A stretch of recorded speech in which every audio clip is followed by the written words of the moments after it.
Hello, everybody. Welcome back to On the Ball, the podcast from the Vanderbilt Sports and Society Initiative. If you're somebody that has watched this in the past, you might notice we're in a new spot today, not in my office, but in a new studio over at Kirkland Hall. And really excited to be in here and a chance to talk to a good friend of mine, Byron Cain, Vanderbilt class of 1973, who's joining us from his home in Dallas, Texas. And before we hit record, I was asking him about everything that you see behind him. So I'll ask him about that. But among other things, Byron is a member, an ambassador, and a member of the board of the National Association of Alumni Bands. And so what I really wanted to talk to Byron today about is the present state of the college marching band. Byron, thank you so much for joining us today. Delighted to be here, Andrew. I'm really thrilled to be able to talk about one of my lifelong passions, which is the band genre. So thank you for inviting me to do this. Absolutely. And, the more I get to know you, the more I realize you have so many other interests besides college marching bands. So first of all, you mentioned you have about 3 or 4 different types of areas that you collect. And I was curious about what you had behind you in the screen. So tell us a little bit about some of these other interests that you have. Yes, I have about 4 or 5 hobbies that I really try to focus on in my collections, one of which is vintage ocean liners, say from the 1900 and 1950 stage. So you might be able to see some models of those behind me, but I collect information and books and so forth and about these vintage ocean liners. I do like to take cruises on, but none of them exist anymore. Cruise ships are quite a different animal, but that's one of them. And as you know, because of our previous conversations, I'm very interested in the architecture and the history of collegiate football stadiums. And I travel around in the fall to see a lot of different games, maybe 6 or 7 different games a year. And I take a pretty large photographic study of them from the architectural standpoint, design standpoint, and how they've been changed up over the years. And who knows, maybe I'll be able to turn that into some sort of a book on collegiate stadiums. You've inspired me, Andrew, with your books on our venerable Dudley Field, Vanderbilt Stadium, First Bank Stadium, so forth. But that's another one, another hobby I have. Yeah, you've done an amazing job with that. I just love the detailed eye that you take when you visit a stadium, down to, what do the light fixtures look like? Are the aisles painted? How are the seats marked? It's just amazing stuff. I could study that type of information all day. And I know that you provided some really valuable input to people at Vanderbilt when they were thinking about remodeling First Bank Stadium. And you're also into Broadway musicals. Is that right? My wife and daughter are huge into Broadway musicals, and I actually love them too. And for a couple of years, my wife and I went to New York and saw what eventually emerged as the Tony winner for Best Musical. We saw Hamilton early in its run, and Dear Evan Hansen early in its run, and another one of the Hamilton crew's plays a couple years earlier was In the Heights, which we really loved as well. Good, indeed. Well, next time I'm in Nashville, I'll have to get together with your entire family and we can talk about that. That was a major part of my life in terms of support and volunteer work in musical theater, although that's kind of evaporated, unfortunately, since COVID, which has really changed the industry. But that's another fun. But that came out of my interest in playing in marching bands. Actually, it was an interest in actually the pit orchestras and the musical aspect of musical theater. I see. Okay. Yeah. So let's get into this discussion of bands. What was your journey to being in a band for the first time? Where did your love of music come from, and how did you get started? Well, I actually have to credit my dad for that. He grew up in a small East Texas town, but he played woodwinds, went down to the University of Texas, late 30s, where he was actually a drum major for the University of Texas Longhorn Band in the 2 years down there. So he grew up taking me to games, talking about the band and all of its excitement and so forth. So that really kind of got me going. Then when I went to Vanderbilt as an undergraduate student, early 70s, I played in the band all 4 years, both the marching and the concert bands. Went down to Texas for an MBA did not play in the wonderful Longhorn Band down there. I was just too busy, doing graduate work, but have remained a great supporter of both of them.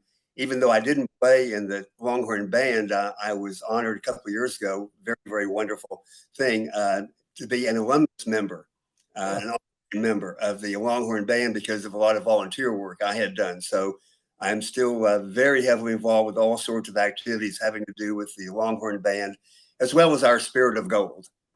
Oh, that's terrific. I grew up in different spots around the country. My parents went to the University of Wisconsin, so I was exposed to that band, which is a terrific band early on. And then in high school, we moved to Austin, Texas. And so I went to a lot of Longhorn football games and, loved their band too. Is it Big Bertha, the name of their big drum that they roll in? Is that right? Absolutely. In fact, I should have brought it in and put it in the background, but we just had to do a major fundraiser to get a new Big Bertha because the original one had served her time. And so I have a wonderful model that they have given me of Big Bertha with her four wranglers, the drum wranglers, as they say around that. Yeah, that's an example of the wonderful kind of oddball traditions and aspects of collegiate bands that you don't find in any other aspect of life. That's right. So let's talk a little bit about that history of college marching bands. I mean, you could obviously play a football game with no music, how did bands and college sports come together? Where did this all get started and why? Yes, well, obviously, marching bands are a derivative of football, and we certainly understand that. But we have grown over the years to become what I think is, and many people think is the number one aspect of the spectacle of college football. We are the soundtrack of college football. Just last year at that national convention, the University of Florida band showed us a video ad they had done where they said, "What would football at the Swamp be like without the band, without the soundtrack?"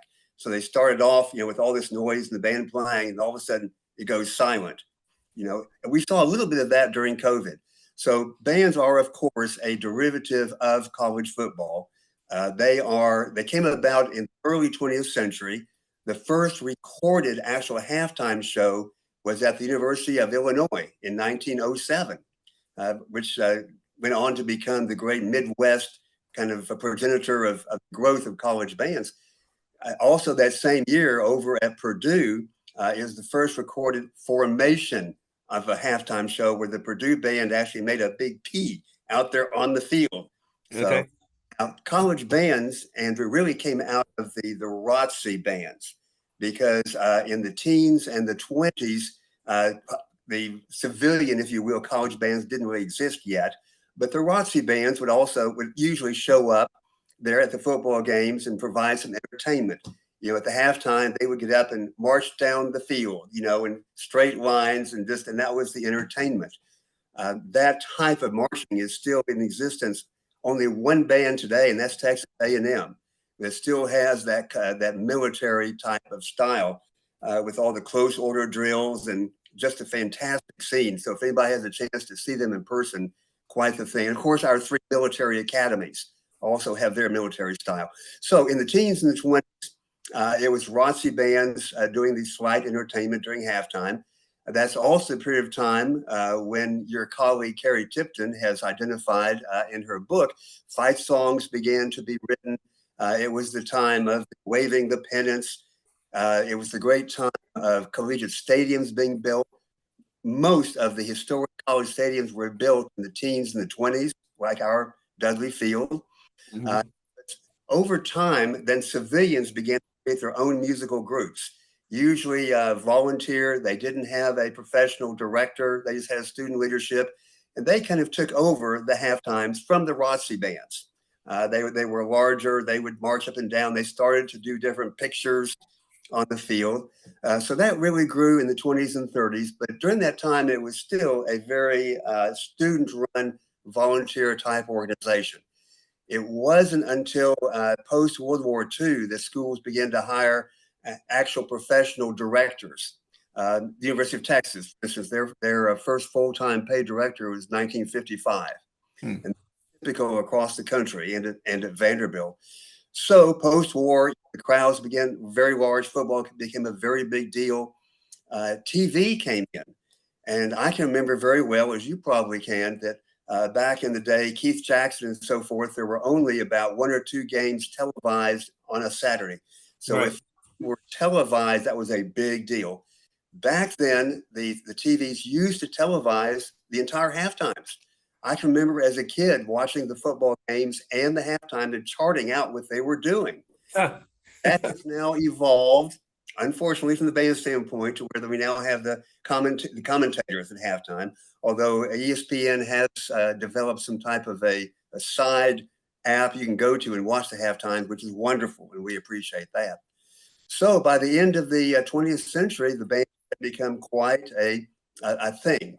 Uh, I want to emphasize that the collegiate marching band is a truly unique, by the sense of the word, one of a kind musical genre. It exists nowhere else in America or the world except on college game days in the fall. But it has grown as a genre to where it has its own music. It has degree programs in schools, quite common now, all the way up to the PhD level.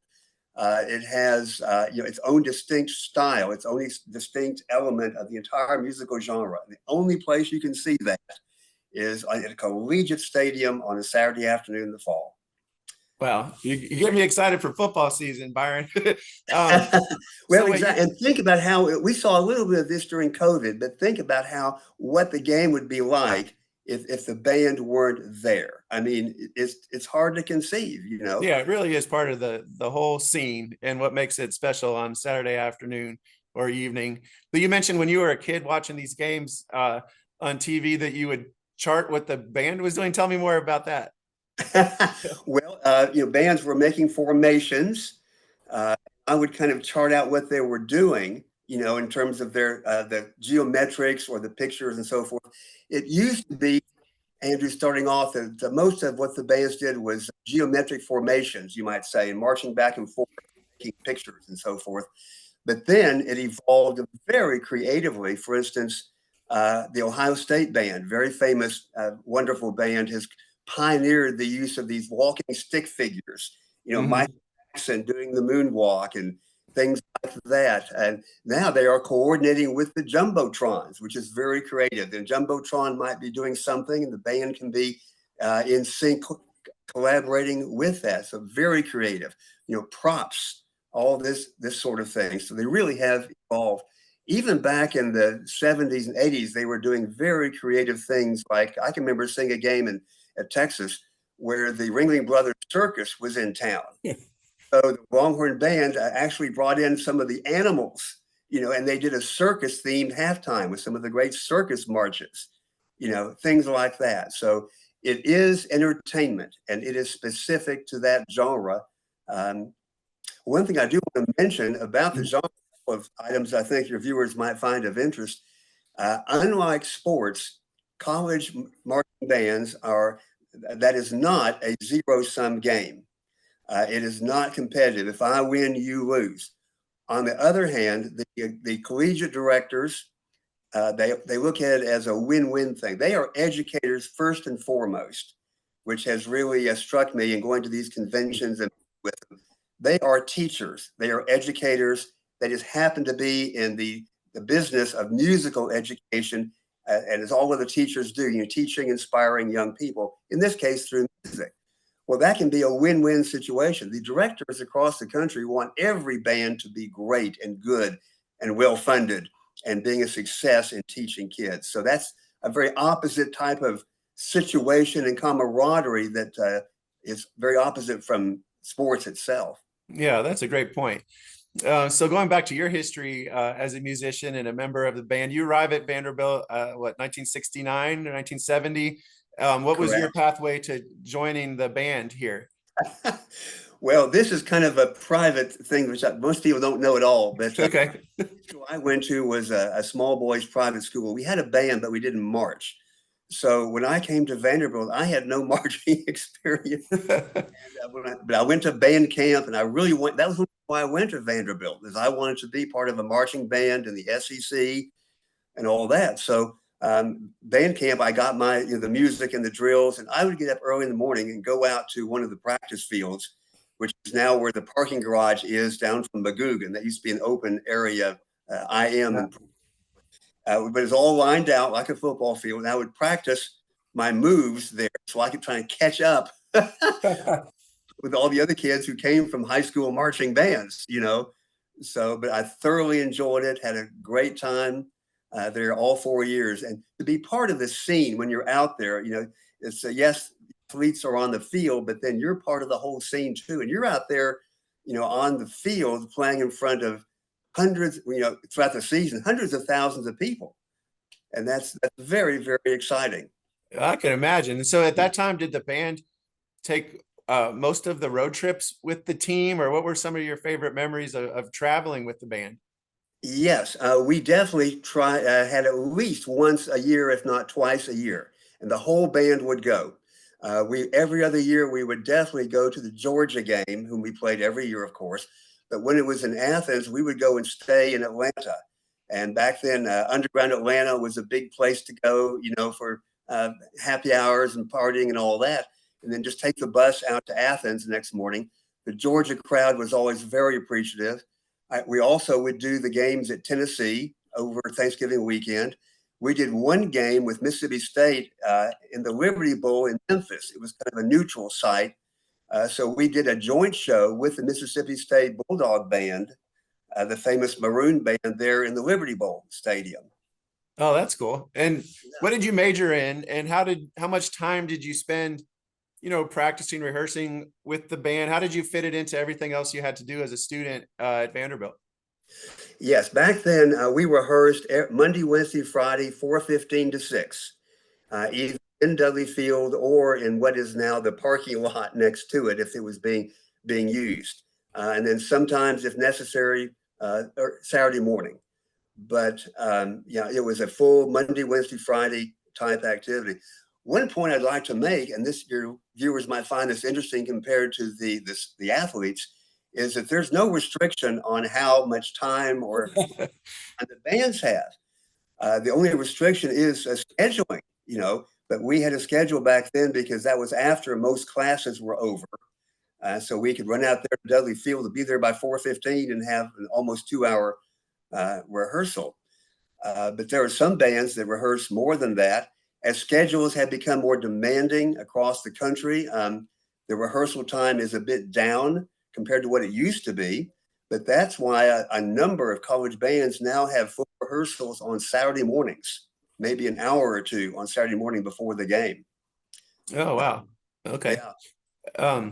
And so I'll get up to the present day, but you mentioned how bands had evolved over the 20th century. From the time you were in the band at Vanderbilt until today, what have you noticed as the biggest changes in collegiate marching bands? In terms of one thing I've noticed, there's traditional songs that all the bands play, but I feel like they play more popular music maybe than they used to. I imagine it used to be more school songs and that sort of thing. Maybe I'm wrong about that, but what have been the changes you've seen since the time you were in the band until today? Yes, even by the time I got there, bands were playing popular music. Even the 60s, 70s, we were playing currently popular tunes. Okay. Because going way back to the initial ROTC and military beginnings of bands, they would play a lot of marches, of course, as they were marching in military style up and down the field. A lot of John Philip Sousa and other marches like that. But after World War II, the bands began to really do a lot more popular music. One interesting thing I've found in traveling around the last 4 or 5 years is the emphasis on health. For instance, it is pretty common bands now when they start their rehearsals to do 5 or 10 minutes worth of stretching and things like that to really get rid, because what you are doing is a physical activity, and things like emphasis on the amount of the sound of noise. Most bands now, the bandsmen wear earplugs because as bands have gotten louder, the sound is quite loud. And if I remember correctly, our own director, Dr. Doug Morin, did his thesis on that type of situation, sound and audiology and sound health. That's been a major. We didn't do anything like that. We just got out there and just started playing and marching up and down. Yeah. One thing that is different is the travel, because it used to be that bands, the entire band would go on these trips.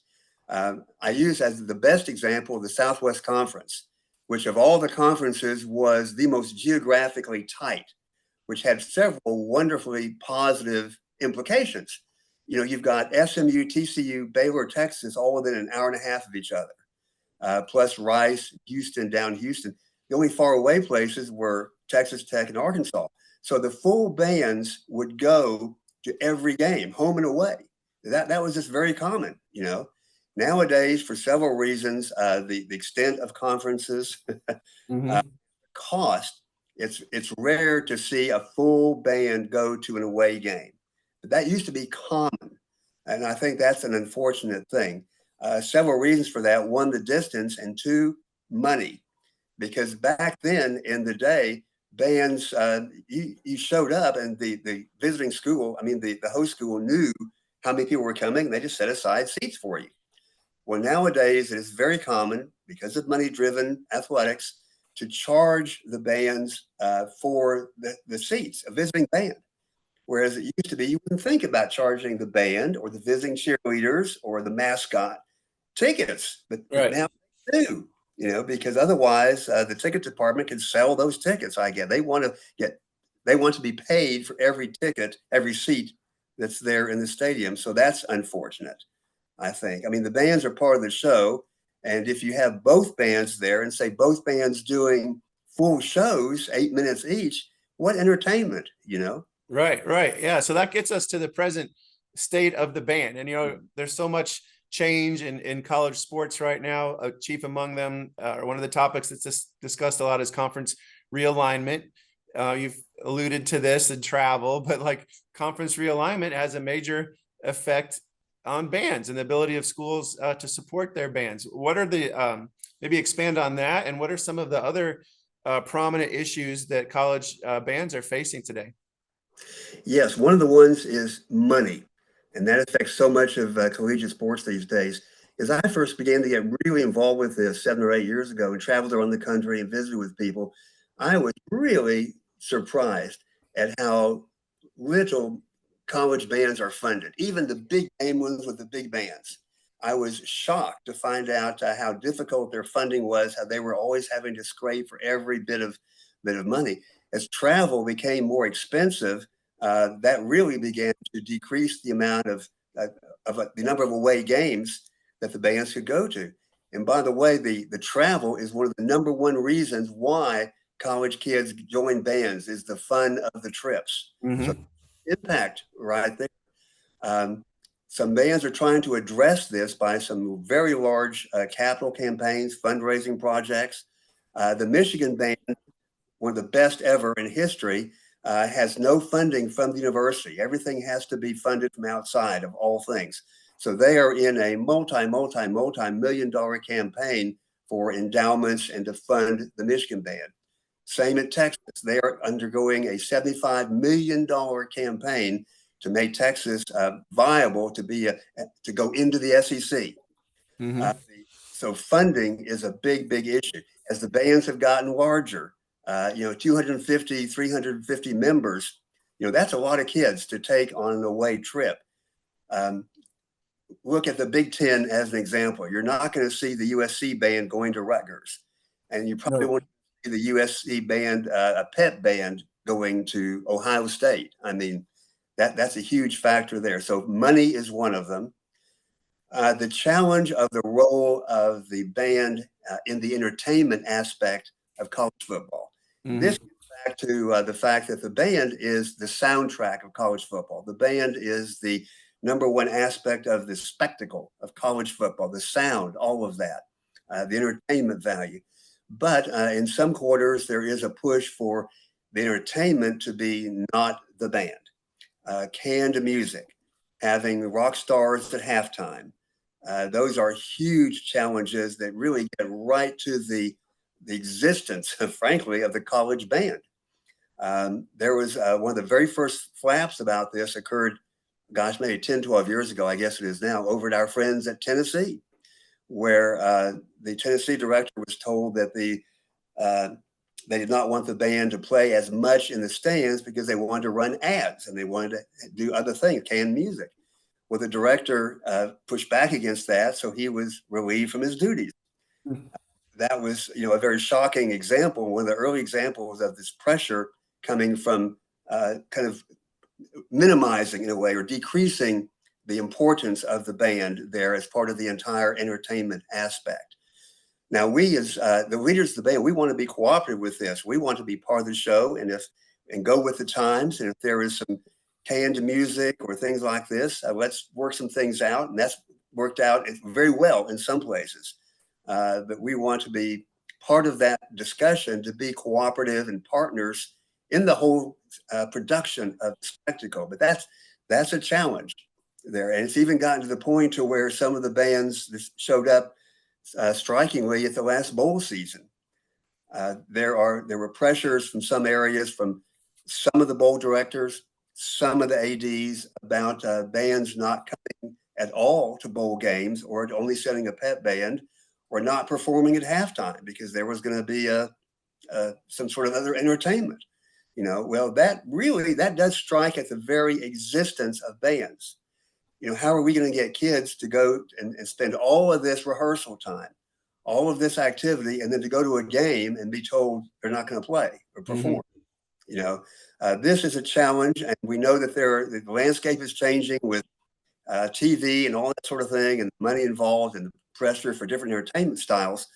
But we need to recognize the importance of the band as a genre. This is a specific, defined, degreed level genre of music. Yeah. And the fans love it. There was some immediate pushback last December in some places where the bands were not going to the game. And alumni stood up, supporters stood up and said, hey, we want our band to go. And they would raise money and get at least a pet band to go. Well, it sounds almost like an endangered species in a way that needs protection. I mean, what are schools or band alumni or fans doing to protect the existence of their bands at different universities? And is that actually something do you feel that bands are threatened? I mean, do you see a scenario in 10 or 20 years where certain schools have dropped their bands altogether? Unfortunately, I do. There are some great areas of, you might say, cooperation or education coming about. I mentioned that we have a national convention now. Well, for, maybe 100 years, there's been an organization called the College Band Directors National Association, CBDNA. As a subcategory of that, the athletic division, there is actually the athletic band directors section within that CBDNA. And our wonderful leader, Dr. Amy Knops over at Missouri, the director of athletic bands at Missouri, is the current head of that. These matters were all a source of great discussion last year's convention. I'm sure they will be at the upcoming convention in 3 weeks in Montana. So there actually is an organization that is available, to state our case and to remind people, and particularly the powers that be in TV and the athletic directors and the bowl directors, about the role of college bands, excuse me, and the implications for all of these changes. So there is an effective organization. I also mentioned, you mentioned earlier, this National Association of Alumni Bands. Now we focus on the alumni people. You're in school as a student for 4 or 5 years, but then you're an alumnus for, God willing, 40, 50 years after that. We have about 50 alumni bands who are members. And of those, we have those who are just getting started, to those who have been in existence 40 or 50 years and have 1,000 members. So in total, we probably have, 40,000, 50,000 members. And we can bring these band supporters to bear as in lobbying and informational organizations to help educate people about this. One of the implications of this, of the new 12-team playoff. Now, that's all about the games and football and so forth, but there are huge implications for the college bands. For instance, most college bands are a class, and you get some sort of credit for it, or maybe you might get some stipend, whatever. But that's a class that lasts in the fall semester. The class and the semester is over by vacation time. And the band might not even exist. In most cases, they don't exist in January. So if your team is doing well and you're advancing through the 12-team playoff, what about the band? The band doesn't exist. So you're going to have to put these kids back together as volunteers, many of whom, some of whom might have graduated. They've got different schedules. They're not in the band. How are you going to put together a band and do halftime shows and show up for playoff games in January? You know, so that's a big issue there that was not considered. You know, Yeah.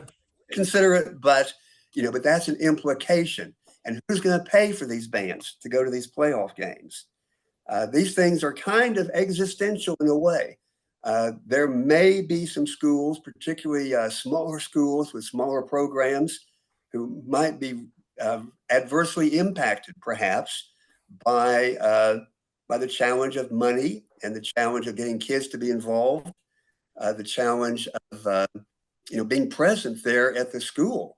If you can't get the kids, and there are some division, FBS bands that are in that situation, particularly some of the smaller private schools.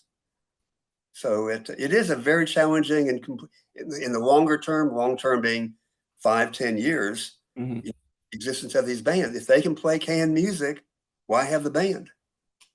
Well, I mean, I think anyone that listens to you, Byron, can, just pick up on your enthusiasm and your love of the band and the way that you, really characterize the band's role in creating the atmosphere that everybody loves about college football. So, I'm hoping that good things are ahead for college marching bands. And Byron, it's really great to touch base with you again. I love seeing you when you were in town here in Nashville recently. Thank you for the tips. We didn't even talk about your travel expertise, but you provided some great tips for our family when we visit the national parks out west this summer.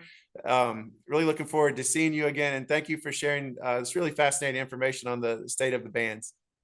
Thank you, Andrew, for having me. I thoroughly enjoyed it. Thank you for the invitation. All right. Take care.